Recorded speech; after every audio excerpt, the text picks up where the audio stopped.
Hi everyone, let's talk about Quelle Chris and Chris Keys. Detroit rapper Quelle Chris has been consistently putting out projects in the 2010s, and he has been on a pretty good streak ever since 2017's Being You Is Great, I Wish I Could Be You More Often, which was an album that garnered him a lot of attention, not only from critics, but from fans. He was quick to follow that album up with 2018's Everything's Fine with his now wife Jean Grey. Also a good record, and he followed that album up a year later with Guns, an album I reviewed on this channel. I liked that album, but it just fell short for me during the year-end list season, so it didn't make it onto my top 30 list. Now we have a new project from Quelle Chris, but this is a little bit different. This is a sequel to a project that he put out in 2015 titled Innocent Country. We also get Chris Keys on this record, who helped him out on the last Innocent Country album too.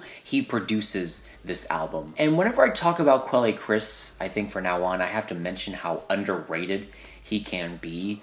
I don't see a lot of people talking about him, and that needs to change. That needs to change, because he has something that is just what I look for in rap nowadays. He has a lot of good bars, great production that backs it, and also this character and this personality that is just undeniably him. That is no different on this new album over here, which is a star-studded event, by the way. Just to mention a few people you have featured on this album, you have Cavalier, Meryl Garbus, Homeboy Sandman, you also have Pink Sifu, as well as Billy Woods, Earl Sweatshirt, Nappy Nina, a few others as well. Again, a star-studded event, and also an album that I was highly anticipating, given that the singles to this record were actually really good and still played to Quelle Chris's strengths. Now, I gotta say, following up those three albums might be a little bit of a daunting task. I mean, those three albums have a very distinct quality with them, but also they have a lot of great highlights too. So, did Quelle Chris follow up those three albums with another album that is on par, if not better, than those three albums?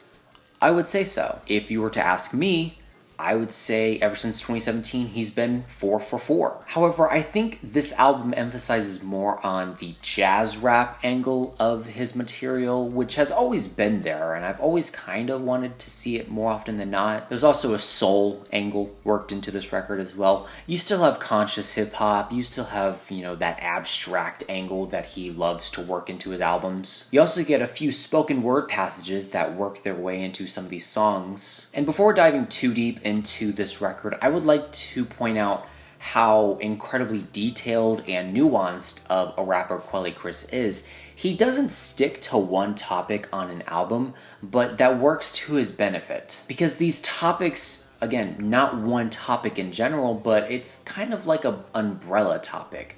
Black people, to say it bluntly. Black pride, black excellence, relationships with black people, conflict with black identity in society, as well as introspection as a black person. Of course, Quelle Chris is going to talk about this as he is a black male, but he also adds a little bit of a female dynamic to this record too. And the way the black pride angle is worked into this album kind of gives it like a very grand stage to operate on. And this album as a whole kind of plays like a soap opera in some way.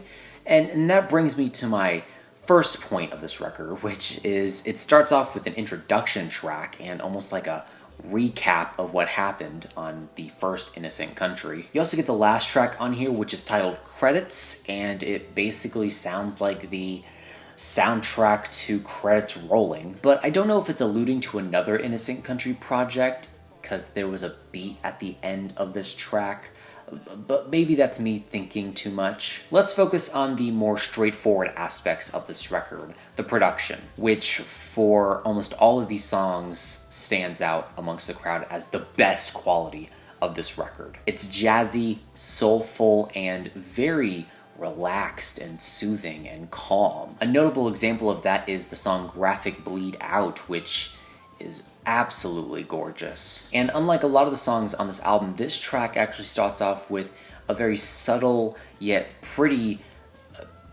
xylophone glockenspiel. I don't know exactly what this instrumental is, please don't kill me. But this track starts off kind of subtle, kind of not really wowing you, but still very pretty, and Quelle Chris is then delivering some bars over this, and then he gets to this moment where he says something that's pretty impactful, and then the instrumentation just starts to flutter. Woodwind instruments come into play, as well as a beat that's introduced, and God, this song is just absolutely breathtaking. You also get other moments on this record where the instrumental takes precedent over the track, where the instrumental is the main focus of a song, and this happens not that often, but when it does, these instrumentals are great. I like the industrially tinged hip-hop instrumental on the track Bottle Black Power by the Business. The percussion is sharp, and so are the bars. This is one of the only moments on this record where the song, production-wise, is kind of harsh, is kind of in your face, but not in a way where it stands out like a sore thumb. It definitely fits in with a lot of the songs on this record. But many moments on this album are subtle, very calming, like the song Black Twitter, or Living Happy, or Mirage, which is the longest song on here at 8 minutes. This track features the most artists on a single track: Earl Sweatshirt, Meryl Garbus, as well as Denmark Vesey, and a few others as well. While the featured artists do deliver some very good verses, I really think Earl Sweatshirt shined on this track in particular, which isn't a bad thing. I do like me some Earl Sweatshirt, but I do wish Quelle was on this track a little bit more. However, the last moments of the song are mostly delivered in a spoken word passage, which mainly relates back to the topics of Black pride and Black acceptance within a Black person that have been running throughout this entire record up until this point. And while this album has a lot of great highlights, a lot of stellar moments in the track listing, there are other songs that just fall short for me, like the track Grease from the Elbows featuring Pink Sifu and Billy Woods, and I find this song to have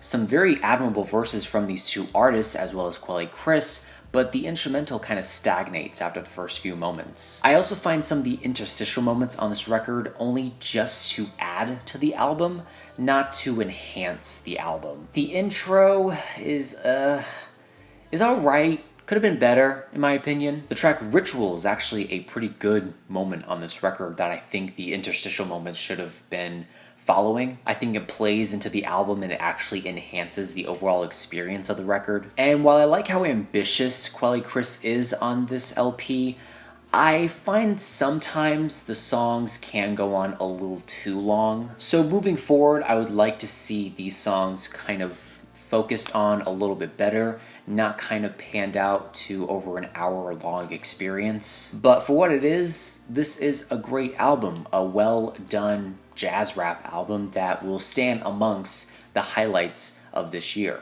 For me personally, it's a very strong B+. However, I am curious to know what are your thoughts and opinions on this album down below. Let me know what albums you want me to review next, and that is it. Leave a like, comment, share, do whatever you want. Let me know how I can improve future videos down below. Remember, this is only my opinion because music is subjective.